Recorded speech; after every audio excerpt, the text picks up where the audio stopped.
La coopérative SNMA Grand-Pierre, société nouvelle de menuiserie aluminium, est située en Haute-Normandie, à Cricto-Lesneval, près d'Étretat. Elle emploie actuellement 11 salariés dont 10 sociétaires et a été créée en 1999 par reprise d'une entreprise patronale en difficulté. Elle fabrique et pose principalement des produits en menuiserie aluminium. L'entreprise Grand-Pierre, en fait, à l'origine, était une entreprise familiale qui a été créée par M. Grand-Pierre, qui a commencé à travailler dans son garage. L'entreprise s'est très vite développée, fonctionnait très bien. Il a renforcé donc l'équipe commerciale et c'est une entreprise qui a pris une ampleur locale. Oui, oui, bien sûr, nous devons. Alors donc, M. Grand-Pierre était le président-directeur général, Mme Grand-Pierre s'occupait de la comptabilité. Il travaillait aussi en famille, il y avait les enfants, donc le fils aîné qui lui était au bureau d'études. La fille s'occupait du secrétariat. Donc en fait, c'était une entreprise familiale à l'origine et ils avaient pour but, si vous voulez, de tout gérer à partir de la famille. Bon, alors comment ça se passait? C'était le stress, l'angoisse. L'apport au ventre quand vous allez travailler, ce qui paraît étonnant, l'apport de rentrée. En février 1999, l'entreprise patronale Grand-Pierre dépose son bilan suite à des erreurs de gestion. Quelques salariés décident alors de reprendre l'entreprise sous forme coopérative. Mais comment ont-ils découvert l'existence des SCOP ? Mme Grand-Pierre a appris qu'effectivement il existait des SCOP parce que l'entreprise dépose le bilan en février 1999, suite à quoi des entreprises souhaitent nous racheter pour le franc symbolique parce qu'on avait quand même une bonne notoriété. On était une entreprise reconnue localement. Donc Mme Grand-Pierre, ne souhaitant pas effectivement voir brader son entreprise, nous a proposé de racheter l'entreprise sous forme coopérative. Mais dans l'idée de Mme Grand-Pierre, c'était qu'on nous prêtait l'argent, on redémarrait l'entreprise, elle était toujours chef du personnel, son fils responsable de l'entreprise, et puis nous derrière, les SCOP, nous, les gens, les actionnaires salariés, n'avaient rien à dire, quoi. Elle était toujours Mme Grand-Pierre. Mais ça n'a pas été tout à fait comme ça. Ça a changé quand même du jour au lendemain nos rappeurs. Donc les anciens patrons nous ont proposé de reprendre l'entreprise avec eux. Mais moi, je ne voyais pas l'intérêt de reprendre avec eux. Donc, on a monté un dossier pour reprendre sans eux. Et à partir de ce moment-là, ça s'est très très mal passé. On n'avait plus le droit de rentrer dans l'entreprise. Heureusement que dans notre projet de reprise, on avait intégré le délégué du personnel, qui lui pouvait avoir accès au débat au niveau du tribunal de commerce. C'est que quand on nous a dit « vous serez incapable de gérer », alors je lui ai sorti à l'avocat, qui était sa remplaçante en fait. Je lui ai dit, j'ai écouté madame, alors ça il a pas plu, elle m'a appelé, elle dit maître, j'ai dit excusez-moi maître, je ne suis pas tout à fait habitué à ce genre de situation, mais moi je vais vous donner une toute petite explication à tout ça. Quand on est capable de gérer son foyer, payer les études de ses enfants, ne pas avoir de dette, on est déjà très riche. Et avec un salaire tellement misérable, on arrive à s'en sortir, vous pouvez me croire. On sera capable de gérer une entreprise. Parce que nous, on ne paiera pas les vacances d'un tel, le camping-car d'un tel, les vacances à l'île de la Réunion, 15 jours de tout le monde. Nous, non. On ne fera pas tout ça au début. Non, peut-être plus tard. Mais je crois pas. Il y a quand même 8 collègues derrière. Là. Je ne laisserai pas faire. Mais voilà. C'est-à-dire qu'en fait, on est dans une petite localité. Les gens ne sont pas habitués à voir des salariés prendre en main leur situation. Et c'est vrai qu'on n'a pas forcément senti un encouragement de la part des responsabilités locales. On a eu le tribunal de commerce qui ne nous a pas réellement suivis. Je pense qu'effectivement, un tribunal de commerce est constitué de chefs d'entreprise et il ne serait pas souhaitable qu'effectivement des salariés se réunissent, se regroupent pour créer une entreprise. Ça manquerait effectivement de crédibilité. Finalement, le tribunal de commerce choisit le projet de reprise par les salariés. La SCOP est créée avec 11 salariés dont 8 sociétaires. Depuis, l'entreprise se développe sur son secteur d'activité avec le soutien de sa clientèle. Et c'est vrai qu'une fois qu'on s'est mis dans l'idée que c'était faisable, on a tous foncé dans ce sens et on a remonté nos manches parce qu'on se disait qu'il n'y avait pas de raison que ça ne fonctionne pas tout compte fait.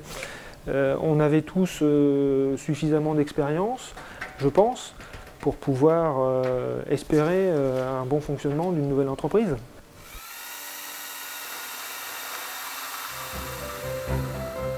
On se présente comme une coopérative ouvrière, ce qu'on est en définitive, donc on a un impact sympathique auprès de la clientèle. Souvent on est bien perçu. En plus, effectivement, on fait valoir le fait que nos collègues sont actionnaires de l'entreprise. Donc il y a de toute façon une motivation supplémentaire.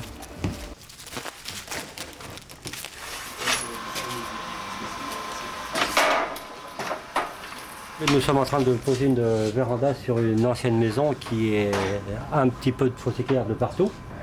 Alors nous essayons d'ajuster au maximum nos profils à la mesure correcte et pour pouvoir que ces gens puissent bénéficier correctement de leur cuisine. En général, sur maison neuve, c'est beaucoup plus facile. Mais que là, on arrive avec du temps et de la patience, on y arrive. Comment le Solivo, tu l'as pas centré par rapport au placo On travaille, on fait les mêmes temps de pause et tout ça, ça ne change pas, mais on travaille beaucoup plus tranquille. C'est beaucoup moins le stress de la petite bricole, il faut revenir ou quoi que ce soit.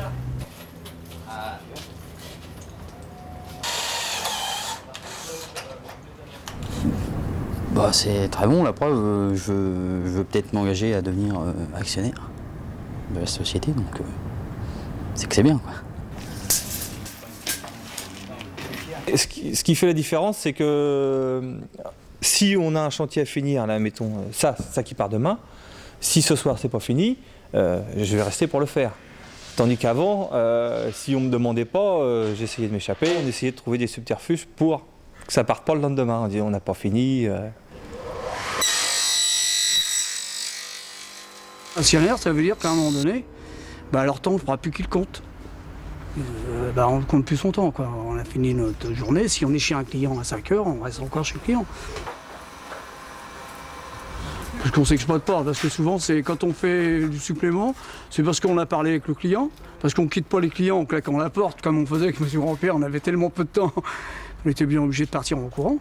Là, non, c'est complètement faux. Là. Il y a du dialogue avec les clients déjà. Bon, vous arrivez, il est hors question de casser la fenêtre et puis allez, on ne pose pas la question, voilà le chèque et ça fait ça, attends, non. On s'aperçoit qu'aujourd'hui, nos collègues font beaucoup plus de travail dans le temps imparti. Donc il y a forcément une motivation, moins de temps perdu, sûrement parce qu'ils se sentent mieux. Et puis il y a cette motivation, de toute façon ils savent pour qui ils travaillent. C'est flagrant, tout le monde est vraiment intéressé et tout le monde n'hésite pas à rester un peu plus tard, à ranger un petit peu plus. C'est une prise de conscience personnelle, mais tout le monde l'a eu cette prise de conscience. Donc c'est complètement différent. C'est pas facile à expliquer, mais c'est complètement différent. La porte à côté, alors surveiller c'est la porte à côté. On finira peut-être à la suite de ça Estado, parce que ça ne sera pas terminé à mon avis. On est les premiers à être étonnés, contents évidemment, très étonnés, puisque de toute façon jamais on aurait imaginé une chose pareille. Aujourd'hui on est une entreprise florissante, pourvu que ça dure, mais il n'y a pas de raison. Donc on travaille dans ce sens-là, tous les gens sont motivés, chaque personne est consciente de ce qu'elle peut apporter à l'entreprise, on fonctionne dans ce sens-là. Une entreprise comme celle-ci, à mon avis, a quand même d'autres avantages qu'une entreprise traditionnelle. Il faut y croire, mais si on y croit, il ne faut pas hésiter. Ma famille a réagi avec beaucoup d'inquiétude parce que, évidemment, il fallait amener des moyens financiers, on prenait un risque. Scope, on ne savait pas ce que c'était, du tout.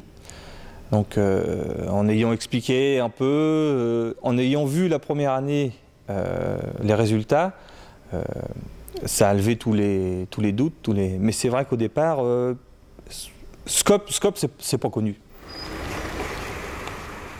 Je ne regrette pas du tout, je suis en train de vivre, j'ai plus de maux d'estomac, j'ai plus rien de tout ça, je vis bien. Je suis un petit peu moins excité, bon ça c'est normal, c'est ma nature, mais non, il faut pas louper l'occasion. Celui qui veut le faire, il faut vouloir le faire, puis se mettre au courant. Je crois que les gens qui vont à la NPE, qui laissent couler une entreprise, c'est parce qu'ils ne s'en renseignent pas trop.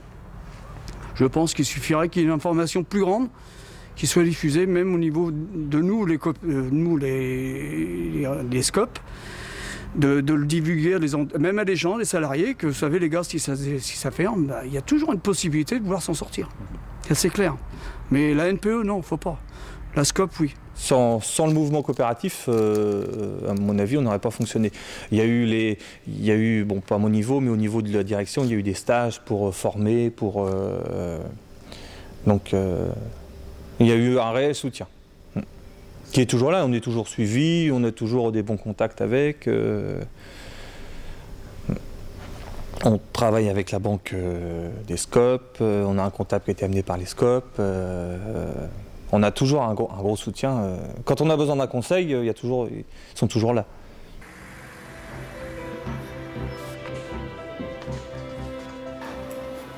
On était des salariés, des employés. La vie, on s'en sortait bien, ça nous convenait bien. Et c'est vrai que là, on s'est retrouvés en tant que chef d'entreprise tous, et on n'a pas, si vous voulez, d'ambition particulière. Sinon, que tout fonctionne bien, tourne bien. Mais on ne veut pas manger tous nos confrères sur la place. Donc l'idée, ce serait effectivement d'avoir une qualité de vie, un chiffre d'affaires plus ou moins constant, petite progression évidemment, et puis avoir, effectivement, je me répète encore, une qualité de vie.